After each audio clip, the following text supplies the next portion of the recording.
Good morning. I present myself, Maria Sarkis, alongside with my colleague Jad Jabbour, both fourth-year telecommunications engineering student at USAC. We are presenting for Dr. Shadi Aoub our project entitled Low Density Parity Check in the Information Theory and Coding course.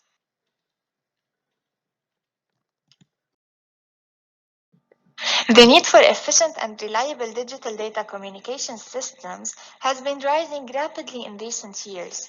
This is because of the increase in automatic data processing equipment and in the increased need for long-range communication. There is a consistent trade-off between the data rate and the quality of the signals, and surely this depends on the type of application used.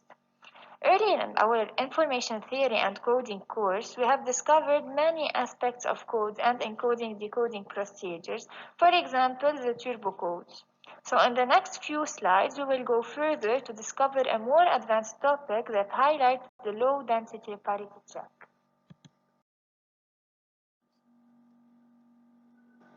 We will first start by a brief introduction to the topic, then we will explain the bipartite graph. Afterwards, we will describe the encoding and decoding process. Then we will go through listing the applications of Ldpc to reach the conclusion. I now give the voice for Jad to proceed with the introduction.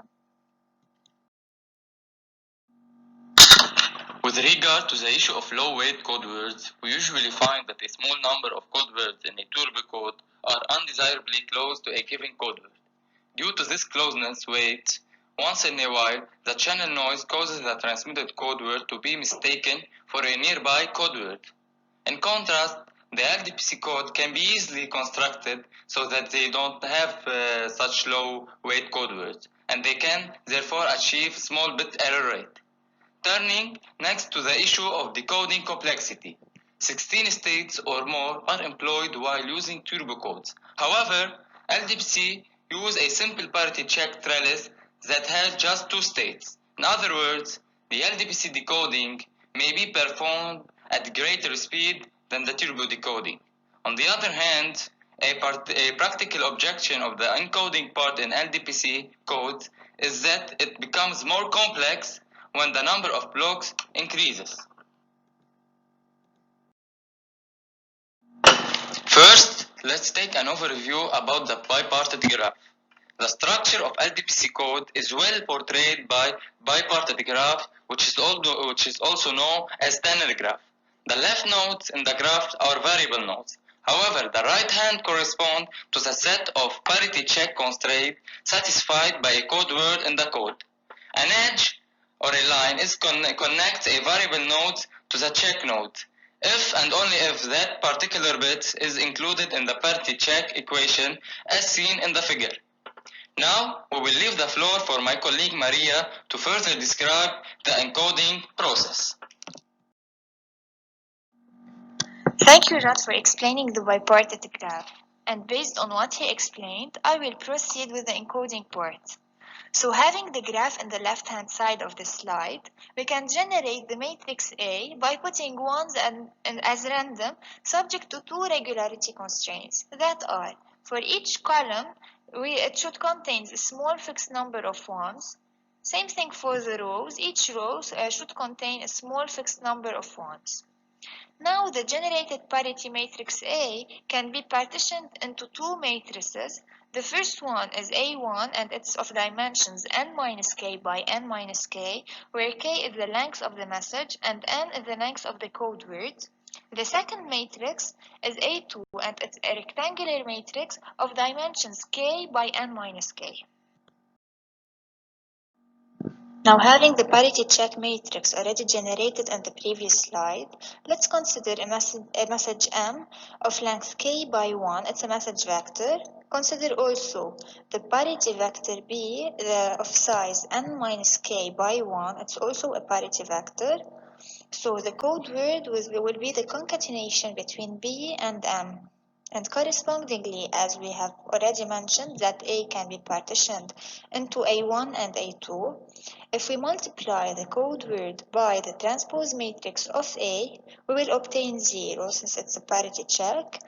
So BA1 plus MA2 will be equal to 0. So we can conclude that P is equal to A2A1 inverse. So finally, the generated matrix is A2A1 inverse concatenated with the identity matrix of size K. Now finally, having this generated matrix G, every code word can be obtained by multiplying the message vector by G already obtained. As a final note on the encoding process, for some coding purposes, we have to generate G, the generator matrix, and by means of the Gaussian elimination performed in modulo 2 arithmetic. What do we mean by that? So as we can see in these two pictures representing the matrix A before Gaussian elimination and after Gaussian elimination, we can remark that in A, the values 1 are placed at random. So after applying a summation of several rows of this matrix, we can obtain another one that is obtained after Gaussian elimination, where all the values of 1 are below the diagonal or on the diagonal. Now we will see the reverse process, that is the decoding part by Jad.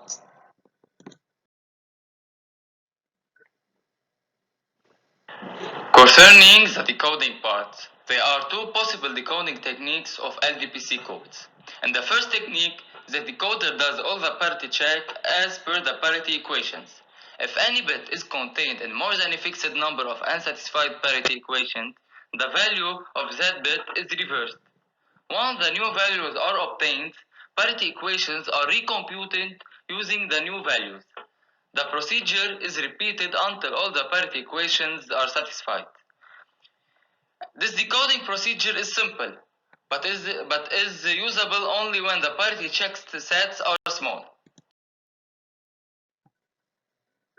The second method performs the probabilistic algorithms on Ldpc codes.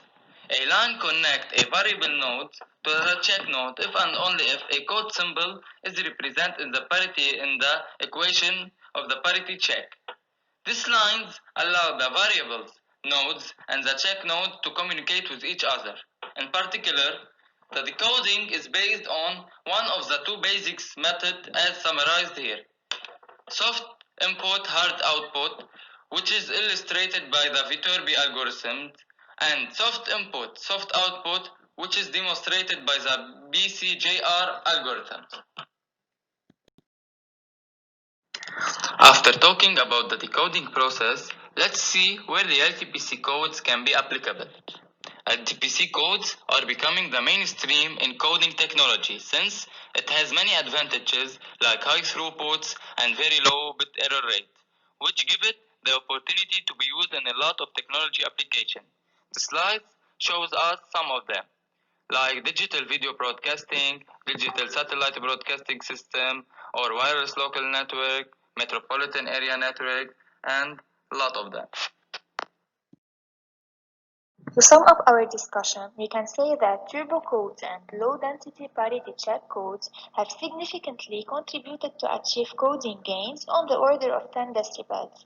These coding gains can be utilized to extend the range of digital communications receivers as well as escalating the bit rates of digital communication systems. And finally, they can reduce the transmitted signal energy per symbol. This is the end of our project. Thank you for your attention.